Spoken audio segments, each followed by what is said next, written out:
Hey guys, good morning, नमस्कार, सुप्रभात। कैसे हैं आप सब लोग? तो फिर से आपका बहुत बहुत स्वागत है। और जैसे आप लोगों का लगातार एक डिमांड था कि सर आखिर लॉ के आंसर्स को हमको कैसे प्रेजेंट करना है, कैसे लिखना है। हम लोग जो टेस्ट आपके साथ में दे रहे हैं उसमें कई बार हमारे नंबर्स जो हैं वो प्रॉपर तरीके से नहीं आ पा रहे हैं, तो सर करना कैसे है, नंबर कैसे लाने हैं।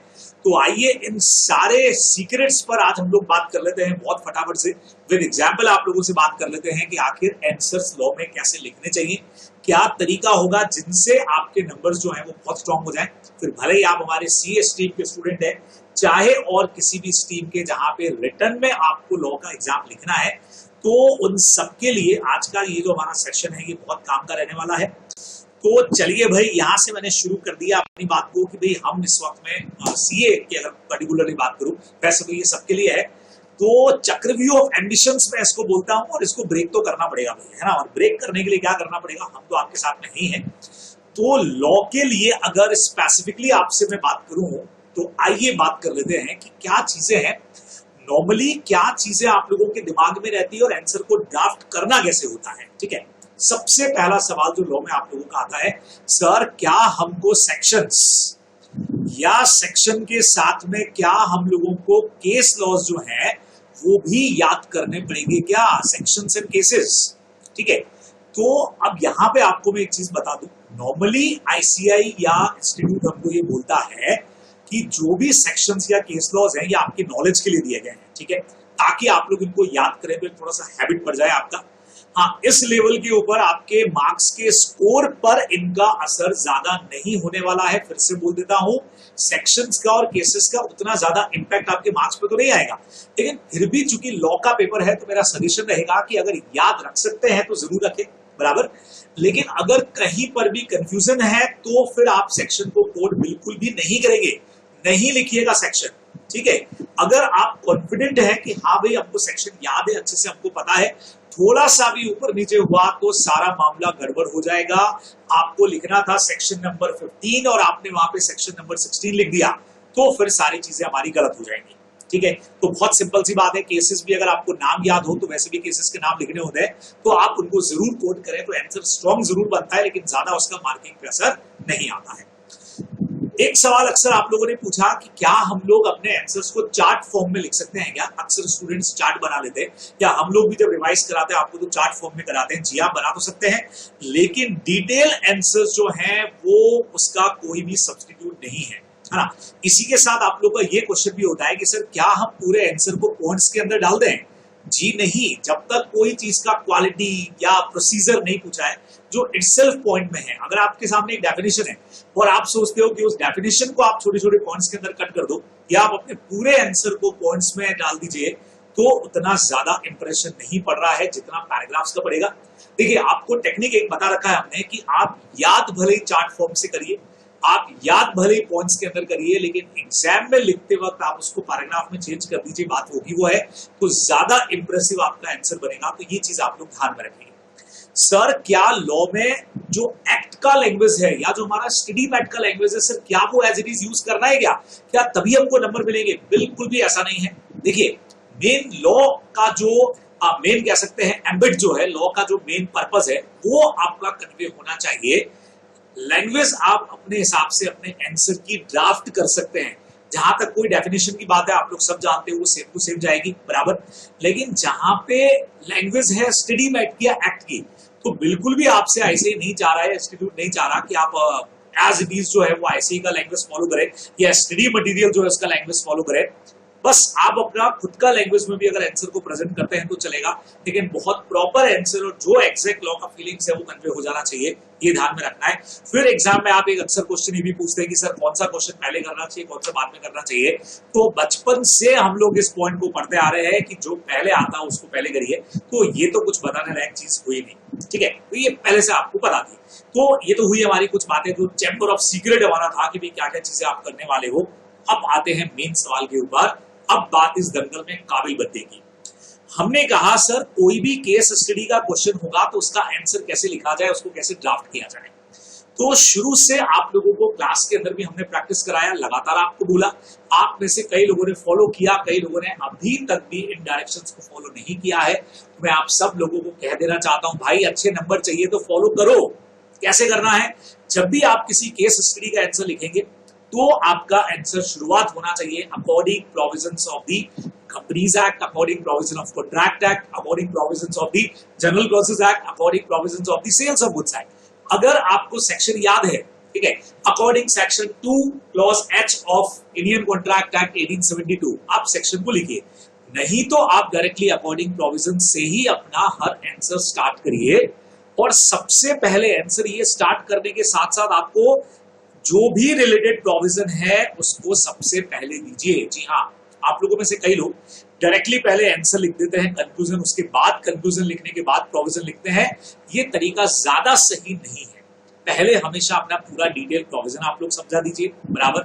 अगर केस का नाम आपको याद आ रहा है वहां पे कि भी लालमन शुक्ला वर्सेस गौरीदत्त हम लोग लगा सकते हैं, या कंपनी के अंदर Salomon versus Salomon and company हमको याद हो रहा है, तो आप उस केस का नाम लगाइए। नहीं तो प्रॉपर प्रोविजन वहां पे कम से कम बहुत बेटर तरीके से समझाइए और अपने आंसर्स में पैराग्राफ को चेंज करिए। जी हाँ, जैसे एक पैराग्राफ आपका पूरा प्रोविजन का आ गया, या हो सकता है बड़ा प्रोविजन हो तो 2 पैराग्राफ का आपका प्रोविजन आ गया, फिर आप अपने क्वेश्चन को शॉर्ट में डिस्क्राइब करिए। मैं आपको भी बताने वाला हूं कि आंसर्स कैसे ड्राफ्ट होंगे, और देन आपका जो कंक्लूजन है वो आप लोगों को लिख देना चाहिए।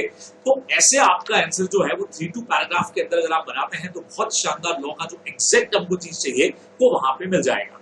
ठीक है। अच्छा सर, थ्योरी क्वेश्चन अगर डायरेक्टली आ गया कि भी डिफाइन करिए कॉन्ट्रैक्ट को, डिफाइन करिए कंसिडरेशन को, या कंपनी का क्वालिटी समझा दीजिए, या डिपॉजिट का क्वालिटी समझा दीजिए, सर कैसे करेंगे? सेम तरीका रहेगा, बस ये आखिरी के 2 पॉइंट हमारे 3rd एंड 4th हट जाएंगे। स्टार्ट करने का तरीका यहाँ पे भी according provisions of companies act, contract act जो भी है, और यहाँ आप लोग जो भी आपका पूरा सेक्शन है उसका डिटेल आप लोग देने वाले हो, तो तरीका तो वो का वो रहने वाला है, बराबर से। तो बहुत सीधी सी बात थी, बहुत सिंपल बात थी, जो मैं खास आप लोगों से आज के इस सेशन के अंदर करने वाला था। ठीक है। अब यहाँ पे एक और चीज हम लोग समझेंगे। मैं आप लोगों को एक टेस्ट पेपर यहाँ पे दिखा रहा हूं। हम लोग यहाँ पे टेस्ट लेते रहते हैं, ठीक है ना। तो इस बार आपको मेरे टेस्ट का क्वेश्चन दिखा रहा हूं और साथ में दिखा रहा हूं कि आंसर को लिखने का तरीका क्या होगा। एक थ्योरी क्वेश्चन लेता हूं, एक प्रैक्टिकल क्वेश्चन लेता हूं। फॉर एग्जांपल एक थ्योरी क्वेश्चन यहाँ पे है, इंडियन कॉन्ट्रैक्ट एक्ट का to form of valid contract consideration must be adequate. Simple सा एक क्वेश्चन आया। अब थ्योरी क्वेश्चन है, हमको साफ पता लग रहा है। पहला तरीका ये कि आपको क्वेश्चन का मीनिंग समझ में आ जाना चाहिए। आपको ये समझ में आ गया कि हाँ भाई कंसिडरेशन एडिक्वेट नहीं होता है, मस्ट बी एडिक्वेट ऐसा क्वेश्चन में पूछा है जो लाइन रॉन्ग है, तो हमको इसके बारे में लिखना है। अब लिखने का तरीका जो आपको अभी सिखाया गया था, देखिएगा सबसे पहले यहां से यहां तक एक तरह से देखें तो पूरे क्वेश्चन में लिखा गया है प्रोविजन, और हमने प्रोविजन को, क्योंकि थ्योरी क्वेश्चन है, 3 पार्ट्स में डिवाइड कर दिया है ना। अच्छा, शुरुआत वहीं से किया, according to section 2D of Indian contract act. आप लोग बहुत बेहतरीन तरीके से यहां से समझने की कोशिश करें कि हमने बेसिकली क्या फॉलो किया है। ये देखिए, ये हमने फॉलो किया है सेक्शन के बारे में जो अपन हमेशा लिख रहे थे। अच्छा, सेक्शन नहीं याद हो रहा है, according provisions of Indian contract act 1872, बराबर। आप कोई भी क्वेश्चन देखेंगे, हमने पहली लाइन के अंदर यहीं से हर क्वेश्चन को स्टार्ट किया है। ये देखिए अकॉर्डिंग, ये सारे आईसीए के सजेस्टेड आंसर्स हैं। आप यहां पे भी देखेंगे तो ये देखिए अकॉर्डिंग इंडियन कॉन्ट्रैक्ट एक्ट, आप यहां पे भी देखेंगे तो as per the provisions of section 11 of Indian contract act, तो आप यहां पे भी देखेंगे तो again as per section 11 of Indian contract act. मतलब ये हुआ, बहुत सीधा सा आप लोगों के साथ अगर बात करूं तो हमने यहाँ पे हर आंसर को आईसीई के हिसाब से सेट किया कि आपको चालू अपना आंसर यहीं से करना चाहिए। श्योरली आप लोग ध्यान रखने वाले हैं, ठीक है। फिर हमने पूरा जो भी प्रोविजन था वहां पे उस बढ़िया प्रोविजन को समझा दिया, जैसा आपका क्वेश्चन था, एक साथ में नहीं लिख करके हमने उसको पैराग्राफ्स के अंदर डाल दिया है, ठीक है। अच्छा, अब किसी ने कहा सर यही आंसर हम पॉइंट्स में लिख देते 1 2 3 4। देखिए लॉ के आंसर्स उसमें ज्यादा मैं कहता हूँ इंप्रेसिव नहीं होते। कई लोग बोलते हैं कि पॉइंट्स में लिखो आपको नंबर ज्यादा मिलेंगे, लेकिन आप उठा करके देख ले कॉपीज को, जहां पॉइंट्स में है कभी कभार नंबर मिल गए तो मिल गए, अदरवाइज पैराग्राफ फॉर्म में अच्छे नंबर मिलते हैं। तो आप लोग याद पॉइंट्स में करिए, लेकिन वहां जाने के बाद उन्हीं पॉइंट्स को पैराग्राफ फॉर्म में आप डाल देंगे तो आपका आंसर बहुत इंप्रेसिव बनेगा। फिर से आपको कहना चाहूंगा, तो आपको ये आंसर ऐसे लिखना चाहिए। तो अब ये एक जैसे फर्स्ट क्वेश्चन आपको मैंने दिखाया, where at the desire of promisor the promisee or any other person has done or abstained from doing something। ये पूरा कंसिडरेशन का डेफिनेशन है, ठीक है। To form a valid contract consideration need not to be adequate and inadequate consideration does not render a contract void, सब लोग जानते हैं। लेकिन इनएडिक्वेसी एक केस में चैलेंज की जा सकती है जहां पे कंसेंट फ्री नहीं है, वहां पे इसे चैलेंज किया जा सकता है। तो इस तरह से हमारे इस क्वेश्चन का आंसर हमने सजेस्टेड में दिया, ठीक है। 5 मार्क का क्वेश्चन था। अब आपको मैं दिखाना चाह रहा हूं कि आंसर्स जो हैं वो स्टूडेंट्स ने कैसे ड्राफ्ट किए। आइए मेरे साथ में, मैं आपको दिखाना चाह रहा हूं। ये आंसर आपको मैंने दिखाया और ये रहा एक स्टूडेंट का सजेस्टेड आंसर, मतलब उसके जो एग्जाम में हमारे टेस्ट में उसने जो आंसर लिखा वो आपके साथ में शेयर कर रहा हूं, तो आपको समझ आएगा कि कहां गलती होती है। सीधा स्टार्ट किया गया, an inadequate consideration need not to be void, जबकि क्लियर इंस्ट्रक्शन थे according provisions of Indian contract act 1872। In general understanding या in general inadequacy of consideration will not be taken into account by court of law, but if inadequacy is due to absence of free consent, that it will be taken account of court of law। अब आप खुद ही देखें कि इन्होंने सिर्फ और सिर्फ क्या किया है, आंसर का ये जो लास्ट वाला पैरा था इन जनरल वाला, ये इन्होंने लिख दिया, बाकी सारा पैराग्राफ जो है वो उड़ गया। अब यहाँ पे थोड़ा सा अपने को स्मार्टनेस दिखाना पड़ेगा। जब हम जानते हैं कि ये क्वेश्चन 5 मार्क का है और 5 मार्क का क्वेश्चन का मतलब जनरली अपने को वैसे तो प्रोविजन पे डिपेंड करेगा, अदरवाइज आपका आंसर कम से कम 9-10 लाइंस का तो हो। और इतने मैटर की जगह पे सबसे पहले हमको, जब हम जानते हैं कि प्रोविजन बहुत छोटा है, तो कंसिडरेशन का वहां पे डेफिनेशन दिया जाना चाहिए। डेफिनेशन देने के बाद एडिक्वेसी नॉट नेसेसरी वाली लाइन, छोटा मोटा कोई एग्जांपल देना चाहे तो लगाए, और फिर ये वाला पैराग्राफ तो खैर आंसर का पार्ट था ही था कि अगर फ्री कंसर्न नहीं है तो चैलेंजेबल, अदरवाइज नहीं है। ये आप लोग को ध्यान में रखना था, ठीक है। एक और आंसर मैं आपको दिखाना चाहूंगा यहाँ पे। ये देखिए एक प्रॉपर आंसर एक स्टूडेंट ने लिखा है, ये देखिए एक और स्टूडेंट का आंसर। हम आप खुद कंपैरिजन करके देख लें कि अगर किसी भी कॉपी चेकर के पास सजेस्टेड है ना, 10 साथ में स्टूडेंट के ऐसे आंसर है और वैसे आंसर है जो भी मैंने आपको दिखाया, तो कहां पे नंबर मिलेंगे और कहां नहीं मिलेंगे आप लोग जानते हैं। अब इस स्टूडेंट का आंसर देखिएगा according to the section 2D, यानी जो चीज हमको चाहिए था वो एज इट इज दिया गया है, पूरा डेफिनेशन आ गया यहाँ पे, ठीक है। फिर पैराग्राफ चेंज करने के बाद क्वेश्चन की लाइंस आ गई है, need not to be adequate, agreement void होगा, इन एडिक्वेसी चैलेंजेबल नहीं है। हालांकि यहाँ पे अगर फ्री कंसेंट की वजह से है तो वो चैलेंजेबल हो सकती है, पूरा आ गया। और एक बढ़िया सा एग्जाम्पल भी यहाँ पे लगाया गया, तो आप कह सकते हैं कि ये क्वेश्चन जो है वो 5 में से 5 या 4 वर्दी हो जाएगा। उतने मार्क्स यहाँ पे बहुत आराम से मिलते हैं। बाई चांस अगर थ्योरी के नंबर कम आते हैं या कट कर दिए जाते हैं तो 4 मार्क्स तो कहीं पे नहीं गए, नहीं तो 5 में से 5 मार्क्स भी यहाँ आना हमारा बनता है। क्या कहते हैं आप लोग, बराबर? तो मेरे ख्याल से आप लोग समझ पा रहे होंगे कि आखिर हम क्या चाहते हैं आपसे। कॉपी चेकर आपसे क्या चाहता है? आप लोगों को हमेशा लगता है कि सर हमने आंसर तो सही लिखा था ना, आपने आंसर सही लिखा, लेकिन सबसे बड़ा बात है बच्चे लोगों कि आपका आंसर का प्रेजेंटेशन जो है उसका स्ट्रॉन्ग होना बहुत ज्यादा जरूरी है। जब तक आपका प्रेजेंटेशन स्ट्रॉन्ग नहीं होगा तब तक कुछ नहीं होने वाला है। आपने प्रोविजन को बहुत अच्छे से समझ लिया, आपको सब कुछ आ गया, सब कुछ बढ़िया है, लेकिन वहां अगर आपका प्रेजेंटेशन जो है वो गया तो समझिए कि मार्क्स भी सारे गए। और दूसरी बात, जल्दबाजी किस चीज की है भाई? जब आपको कोई क्वेश्चन लॉ का दिया गया तो उसको अच्छे से डिस्क्राइब करो ना। इतना कितना जल्दी मचा है कि फटाफट से सारे आंसर को ड्राफ्ट करके हमको निकलना है वहां से। बहुत आराम से समझ कर जितना मैटर चाहिए उतना आप लोग आंसर लिखें। एक क्वेश्चन मैं आपको और पढ़ाना चाह रहा हूँ, एक प्रैक्टिकल क्वेश्चन लेता हूँ। फॉर एग्जाम्पल मैं एक 4th क्वेश्चन ले रहा हूँ यहाँ पे। एक प्रैक्टिकल क्वेश्चन देखिए मेरे साथ में। Mr. Yogesh is a government contractor. He received work from Andhra Pradesh state government to install hand pumps. बराबर, ऐसा हमारा एक क्वेश्चन है। और अच्छा, एक इजी क्वेश्चन उससे पहले मैं लेता हूँ, या ये क्वेश्चन भी अगर देखें तो ये क्वेश्चन हमारा कंसिडरेशन के ऊपर हमारा एक क्वेश्चन बेस है, ठीक है। लिखने का तरीका आप लोग देखें, अकॉर्डिंग सेम टू सेम तरीका एक प्रैक्टिकल क्वेश्चन को करने का देखिएगा। यहाँ पे हमने पहले एक डेफिनेशन दे दिया, तो क्या सर हर क्वेश्चन में कंसिडरेशन का डेफिनेशन देना है? जी नहीं। जहां हमको लग रहा है कि मैटर हमारे पास में ज्यादा नहीं है, बराबर, या जिस प्रोविजन पे क्वेश्चन आया वो प्रोविजन है ही 2 लाइंस का या 3 लाइंस का, तो जरूरी है कि हमने कंसिडरेशन का डेफिनेशन दिया।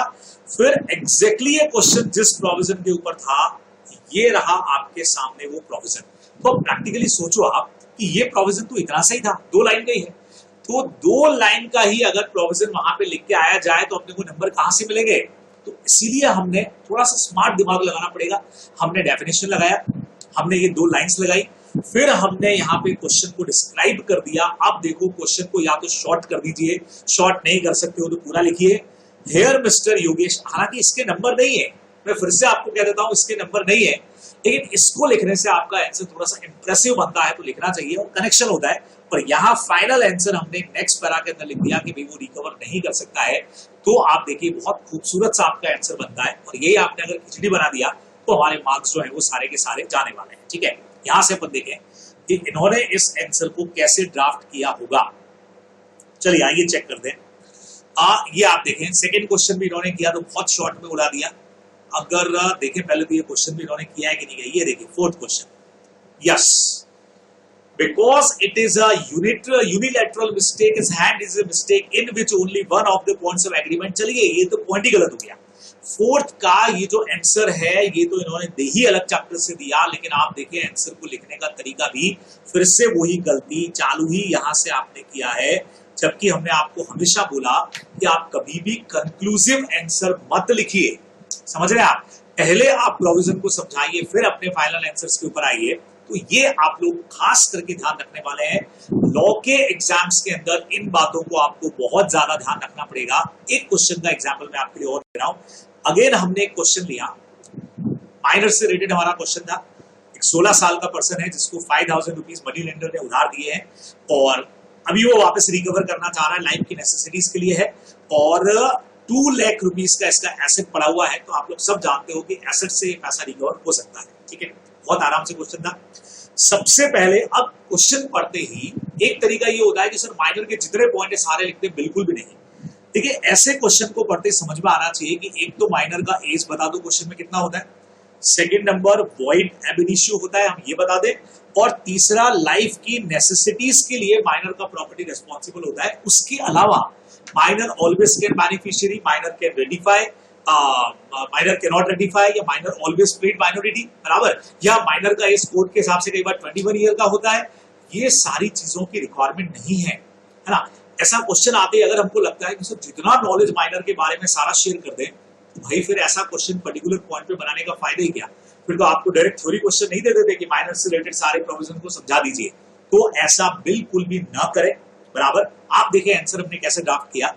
As per provision of section 11 of Indian contract, section नहीं याद है, as per provisions of the Indian contract act, minor is a person जिसने 18 साल कंप्लीट नहीं किए, बराबर। माइनर के साथ एग्रीमेंट वॉइड एब इनिशियो होता है। यहां आप अगर केस रेफरेंस लगाएं मौरी बीबी वर्सेस धर्मोदास घोष, तो आपका आंसर और स्ट्रॉन्ग बनेगा। और ये लिखने के बाद चूंकि क्वेश्चन समझ में आ गया कि है ही 2-3 पॉइंट के ऊपर, तो ये नेसेसिटीज वाला पॉइंट हमने यहाँ पे लगा दिया। आप देखो फर्स्ट पैरा हमने सिर्फ लिया है प्रोविजन का, अगले पैरा में हमने क्वेश्चन समझा दिया, और फाइनल पैरा के अंदर हमने आंसर समझा दिया कि minors properties responsible for payment. ये अपने को ध्यान में रखना चाहिए था, बराबर। तो थोड़ा सा आप लोग यहाँ पे देखिए, आप इतनी मेहनत करते हैं, इतनी पढ़ाई करते हैं, इतनी तैयारी करते हैं, सारे प्रोविजंस को याद करते हैं, थोड़ा सा रिटन प्रैक्टिस क्यों नहीं डालते हैं? अक्सर कहा जाता है थ्योरी पेपर में मार्क्स नहीं आते। सबसे बड़ा रीजन ये है कि मार्क्स आपको कहां से दें, जब हम लोग एक पर्टिकुलर पैटर्न को फॉलो करके आंसर्स को लिख ही नहीं रहे, है ना। आप खुद देख सकते हैं। तो इसीलिए मेरा आप लोगों से ये सजेशन रहेगा, रिक्वेस्ट समझिए तो रिक्वेस्ट रहेगा, जैसा आप समझे, बराबर। एज अ टीचर मैं आपको यहाँ पे डायरेक्शन दे रहा हूँ, एज अ एल्डर ब्रदर आप मुझे मान करके चले, तो मैं आपको ये यहाँ पे एकदम कह सकते हो सजेस्ट कर रहा हूँ कि आपको प्रैक्टिस खूब करना चाहिए, तभी आप इस चीज को बहुत बेटर तरीके से कर पाएंगे। अब यहाँ पे अगर इनका आंसर मैं आपको दिखाऊं तो आप देखिए, ये रहा इनका आंसर। अगेन आंसर लिखा तो सही है, लेकिन गलती हुई हो गई। क्लियर इन्होंने लिख दिया, no money lender can not recover the amount from minor because of few points. वो रिकवर नहीं कर सकता है। अब आपने वॉइड एब इनिशियो भी लिख दिया, आपने बेनिफिशियरी भी लिख दिया, आपने यहाँ पे ऑलवेज प्लीड माइनॉरिटी भी लिख दिया, जिन पॉइंट्स की आपको जरूरत ही नहीं थी। अब ये कब होता है, जब आप क्वेश्चन का प्रैक्टिस नहीं करते हो। तो आपको लगा माइनर का क्वेश्चन आया है, तो माइनर के बारे में जितना है सब वहां पे लिख दो। ध्यान रखिएगा, ये कोई नॉर्मल कॉलेज वॉलेज के एग्जाम्स नहीं है कि आप जितना मैटर लिखोगे आप उतने नंबर आपको मिल जाएंगे। ये एक प्रोफेशनल एग्जाम है, ठीक है।